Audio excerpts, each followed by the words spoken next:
Now, officials say maintenance work at the Eikenhof pump station in Johannesburg is in its final stages, while residents in different areas continue to struggle with water shortages. Well, the taps are completely dry and people have been queuing for water. They say they've been without water supply for 4 days now as Rand Water works on 2 critical pump stations supplying over 4 million people. The water utility says work on the Swartkopies pump station is now being completed. Let's get you an update with Newzroom Afrika Zola Sholwana. She's been speaking to residents affected in Orlando West and in Soweto. Zola, what a time to be without water. It's boiling hot in Johannesburg. It's so inconvenient. And of course, if you're trying to go to the shops to try and maybe buy 1 or 2 5 liters as backup, most of them are sold out. Yes, indeed, Michelle. I mean, if you go to convenience stores around where you'd expect to get bottled water, at this particular moment, everything is sold out. And that's because most people, those that got the message of the water shut down, because not everyone actually received the message according to what we have been seeing on the ground. They went and, panic bought whatever that was on the shelves.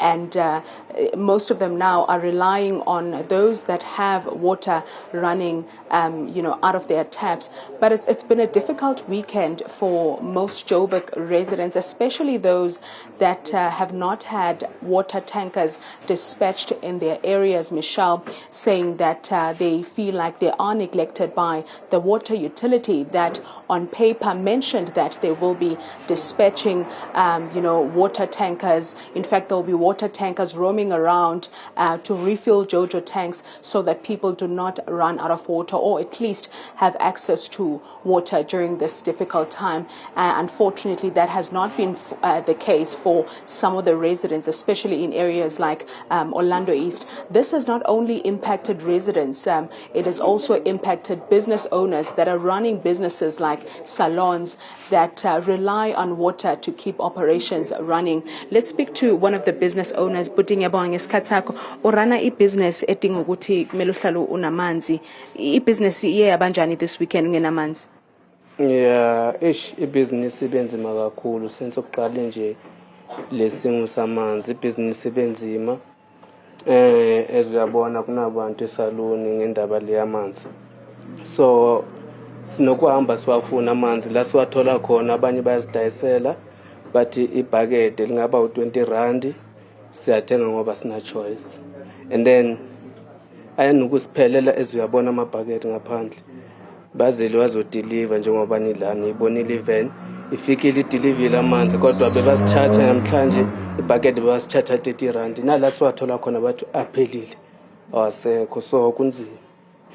So kuzokwenzekani if amanzi awabuyi ku-business yakho, because manje isikhathi esibhizi sokuthi ube nama-clients okwenza inwele because abantu baya kuma-holidays? Ayikho into engingayenza ngizovala vele, ayikho ngizoyenza, ngizovala. Okay. Thank you very much for your time, but well, Michelle, just to show you around, taps are really dry at this moment in these salons. There isn't any activity happening. Now, these, business owners have to fill up buckets, but these buckets are not enough to wash people's hair. As a result, he had to turn away those that are here to wash hair or relax their hair. He can only assist people that are here to perhaps braid their hair. This is really affecting his business because he's not going to be making the amount of money that he would have made, considering the fact that during this time of the year, there are so many people that want to do their hair because, it's festive season and it's holiday season. There's so much, they're traveling. So that's really the situation. Those that are also selling food have had to shut their doors because when you think about it, you need to wash your hands before you prepare food. People need to wash their hands as well. You need food to cook. So this is just how dire the situation has become. Everyone at this present moment is crossing their fingers that at least by tonight, when they open their taps, water will be dripping out so that they go back to their normal lives. Because having to carry about 3 heavy buckets of water, looking for the nearest tap or wherever they can ask water from. In fact, you heard the gentleman say that people are now selling water. You can't just ask someone for a bucket of water. It's really difficult when you think about the elderly that have to walk these long distances. These people do not work. They can't afford to be buying water at this particular moment. But we do know that the water utility has given an update to say that both their pump stations, in fact, Eikenhof is almost done, meaning that there is hope, because we know that the first one was complete and it was pumping at 100%. Back to you in studio. Well, before we let you go, Zola, the update from Johannesburg Water, as you say, has been that Eikenhof will be back to 100% by 9 p.m. this evening. Is that still on track? And then secondary to that, there have been a number of communities, haven't there, that have been complaining about the fact that there are no water tankers doing the rounds in their communities. Well, yes, indeed, Michelle. In fact, what was announced by the water utility when the shutdown began, they had shown that there were going to be a number of trucks that are moving around and dispatching water, and also JoJo tanks. But the places that we have visited since the beginning of the shutdown, we have seen that quite a number of people, especially in Soweto, have been complaining that they have not seen these water tankers, or at least these JoJo tanks. But when you go to suburban areas like Little Falls and Roodepoort, we saw a JoJo tank that was dispatched there.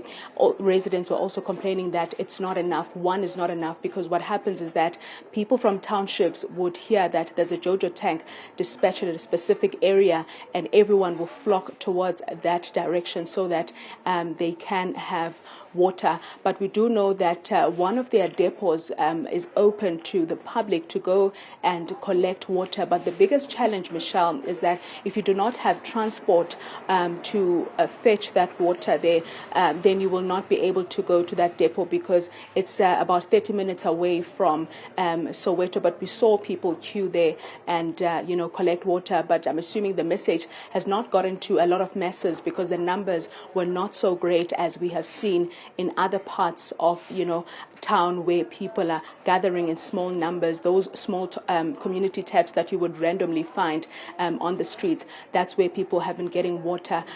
We know that they promised that by 9 p.m. today, water might start trickling out of people's taps. But at this particular moment, one cannot confirm if that will be possible. But hence I said, Michelle, that people are really, really hoping that that becomes the case, because 4 days really without a single drop of water coming out of your tap is extremely devastating, to say the least.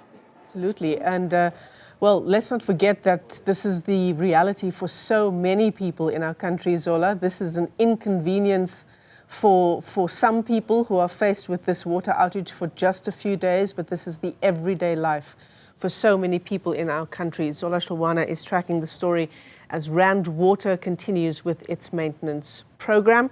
There are, as Zola mentioned, there are those various venues where you can go and collect water, but of course that brings its own logistical challenges. Not everyone has the ability to get to those collection points and indeed to transport their water back home. So hopefully that 9 p.m. deadline this evening for the Eikenhof Pump Station maintenance program to be completed, fingers crossed that it does happen at 9 p.m.